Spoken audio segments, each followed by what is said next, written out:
La problématique des stocks et des encours dans la transmission d'entreprise. Conférence réalisée par le cabinet d'expertise comptable FIDAquitaine auprès du CRA de Bordeaux. Les intervenants étaient Martin Schnapper, expert comptable et commissaire aux comptes, expert judiciaire, et Muriel Dodignon, expert comptable du cabinet FIDAquitaine. Stocks et travaux en cours. Ils font partie des actifs de l'entreprise et sont une des composantes importantes du besoin en fonds de roulement. Ils sont composés de stocks de matières premières et ou de marchandises, en cours de production, produits finis. L'inventaire des stocks et des encours à la clôture a pour objet de neutraliser des charges engagées par l'entreprise au cours de l'exercice, mais qui n'ont pas contribué au chiffre d'affaires de l'exercice. L'inventaire des stocks est rendu obligatoire dans certaines entreprises par la réglementation comptable, Code du commerce, ou fiscale, Code général des impôts. L'inventaire physique des stocks n'a pas forcément lieu le jour de la date de clôture, cependant la date retenue doit être cohérente pour garantir la fiabilité des informations de bilan. Les stocks ont un impact important sur le résultat de l'entreprise, et donc avec des sources d'erreurs nombreuses. Erreurs sur les quantités, des erreurs de comptage au cours de l'inventaire, erreurs sur la propriété, impact de la date de transfert de propriété, problème des stocks en dépôt, et enfin erreurs sur la méthode d'évaluation. Les stocks sont souvent une source de problèmes et de litiges dans le cadre de la transmission d'entreprise. Selon la nature de l'entreprise reprise, la problématique des stocks va être plus ou moins cruciale, mais va se poser systématiquement, y compris pour les entreprises de services. Et les stocks sont bien sûr une variable d'ajustement importante du résultat et donc de la valorisation de l'entreprise.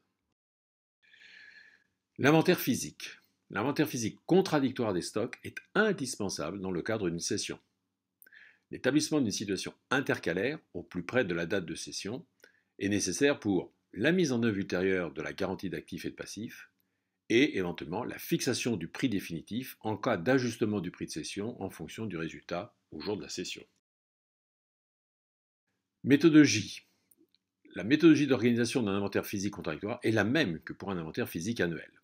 Procédure d'inventaire, de préférence écrite, marquage et double comptage, identification des lieux et zones de stockage, y compris les stocks appartenant à des clients ou des fournisseurs, stocks extérieurs à l'entreprise, et enfin, identification des produits abîmés et des produits à rotation lente, faible rotation, mauvais conditionnement. L'objectif est de s'assurer qu'il y a au moins la valeur qui est indiquée dans les comptes. Les problèmes fréquemment rencontrés sont des références pléthoriques, des retours de chantier, lieux de stockage nombreux. Le principe de valorisation, c'est le coût de revient. Pour les matières premières et les marchandises, c'est le prix d'achat, net de remise, augmenté des frais accessoires d'achat, frais de transport, courtage, impôts et taxes non récupérables, comme les droits de douane, les taxes parafiscales.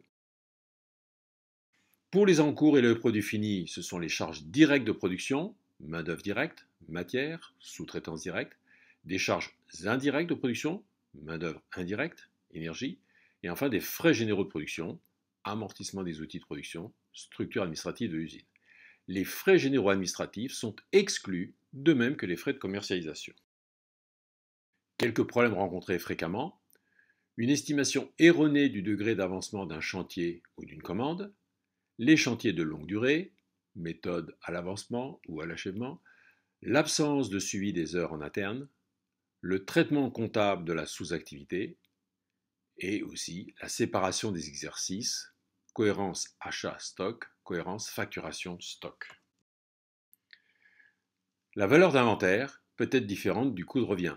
Dans l'hypothèse où elle est inférieure, une provision pour dépréciation du stock doit être constatée. Attention, la provision ne commence qu'à partir du moment où le prix de vente, net des frais de commercialisation, devient inférieur au coût de revient.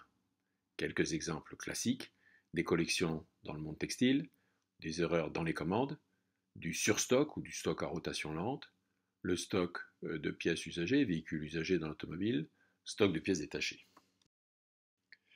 Merci pour votre attention et à bientôt.